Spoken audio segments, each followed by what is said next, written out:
मातृभूमि न्यूज, मातृभूमि की आवाज, मातृभूमि के लिए। જામનગરમાં એન્ટી કરપ્શન બ્યુરોએ મહત્વની કાર્યવાહી કરી છે। રાજકોટ એસીબીના ફિલ્ડ પીઆઈ વિરાણીની ટીમે જામનગરમાં લાંચ લેતા કેસમાં સફળ ટ્રેપ ગોઠવી છે।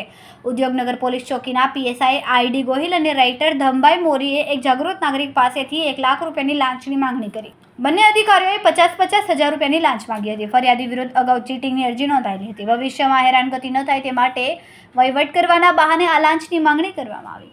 જામનગર એસઓજીના પોલીસ કોન્સ્ટેબલ રવિ શર્માને વચેટિયા તરીકે મોકલવામાં આવ્યો।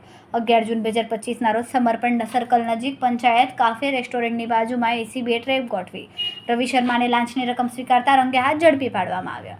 પીએસઆઈ આઈડી ગોહિલ અને રાઇટર ધમભાઈ મોરી હાલ ફરાર છે। પોલીસે તેમની શોધખોળ શરૂ કરી છે। ત્રણેય આરોપીઓએ રાજ્ય સેવક તરીકેના હોદ્દાનો દુરુપયોગ કર્યો હોવાનું સામે આવ્યું છે।